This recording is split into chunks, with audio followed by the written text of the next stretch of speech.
Hi, I'm Mark. This is my November review for Pisces Sun sign and Pisces rising. We start the month where you'll be quite thoughtful. Mercury is still retrograde, and when Mercury is retrograde the energy turns inward, so you can think about things more. This is good for assessing your goals and where you are in life and what are your dreams for the future. This is all good for this. Also the Sun in the 9th opposes Uranus in the 3rd house of the mind, so Uranus in this position brings your mind alive. It's quite exciting to think up new ideas, and with the Sun contacting it like this, it can spark off lots of unusual inventive ideas for the future. So this is a good time. Venus on that day contacts the Chiron, the planet of healing, and he's in your 2nd house of finances. So there may be a past wound to do with finances that Venus will help you cure now. Venus is the planet of desire, so Venus in this aspect will desire you to heal your wound and to accept it and to let go of it. On the 6th, Jupiter and Pluto come together for the last time. With the combined energy, it's now up to you to channel that energy into the right area, to use it well. Jupiter brings forth opportunity. Pluto is power, so you can empower yourself to find and create these opportunities and take advantage of them. This is a good time for self-betterment.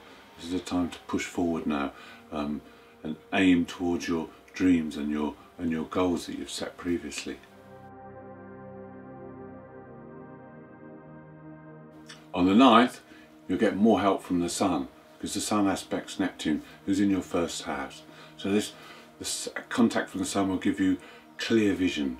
You'll be able to see where you are, exactly where you are in life, and what you need to do. So that will help you to harness this Jupiter-Pluto energy and drive yourself forward.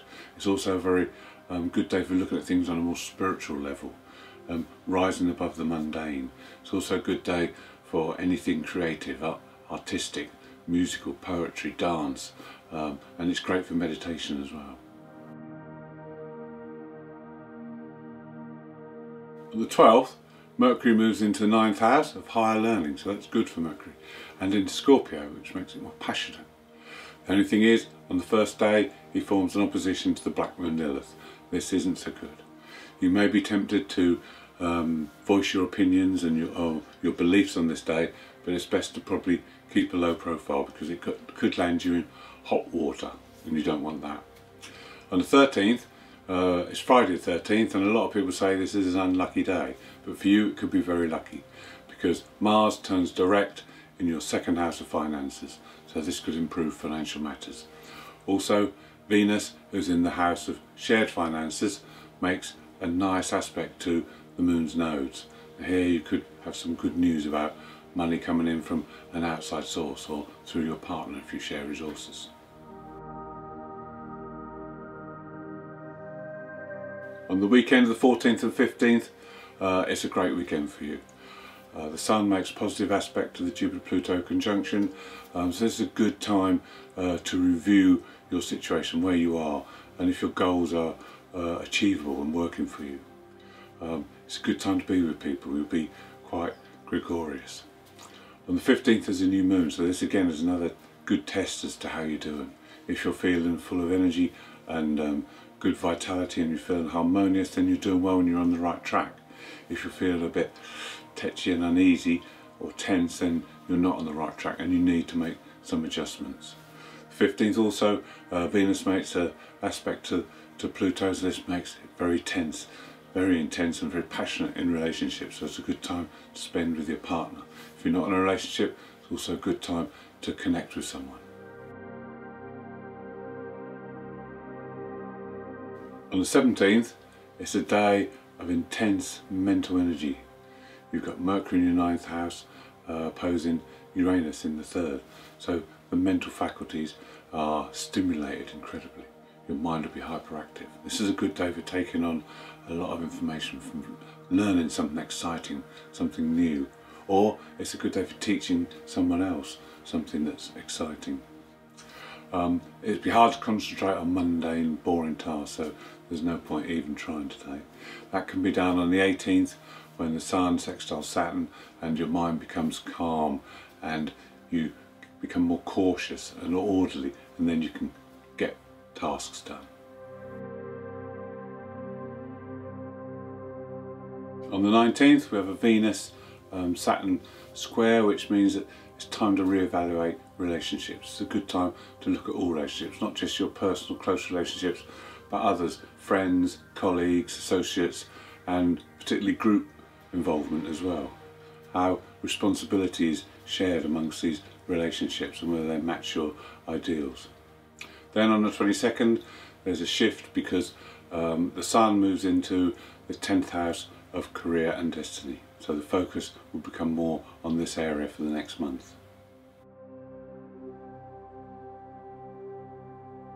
On the 24th, it's a great day because Mercury aspects Neptune, you're all in the first house. So this is very creative. Your imagination will run wild, and it's good for spiritual pursuits as well. Anything that's creative, music, dance, poetry, it's great for all those type of things. Venus also makes an opposition to the Black Moon that day. Venus and the Black Moon are very much akin. They're both about desire. Venus is in your 9th house of belief, so this is why you had to look at relationships, because there could be a challenge here. There could be something that's highlighted by the Black Moon.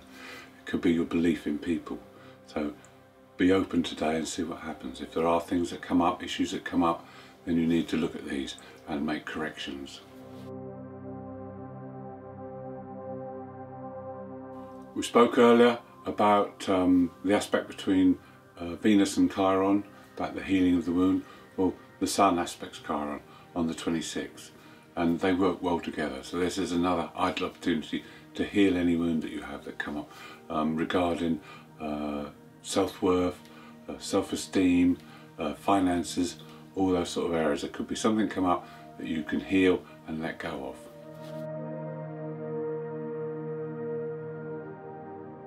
On the 27th, Venus makes an opposition to Uranus. This is a great day to try something new, something different, something stimulating. Your mind will want stimulating today, and Venus will want fun. Also, if there's any events happen today, they could be connected to past relationship issues that you haven't resolved, so watch out for those. Mercury also aspects the 3 planets in your 11th house, Jupiter, Pluto and Saturn, over the next few days. So this is a good time to take stock. Look at your goals and see if you're on target. Examine things closely, scrutinise, criticise. Make sure that everything's right, so that the whole plan comes together.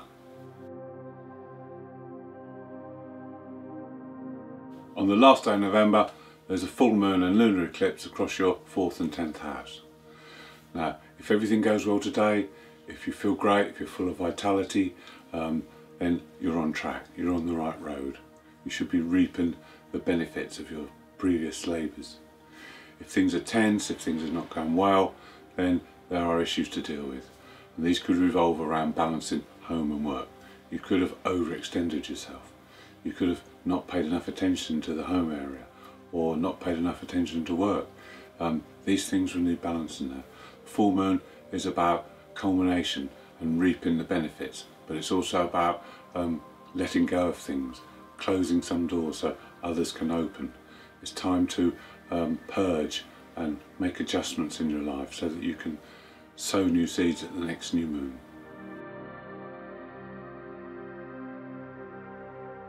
Thank you for watching, hope you enjoyed the video. If you'd like to see more, please subscribe. If you'd like to leave me a comment, I'll be glad to hear from you, and have a good month.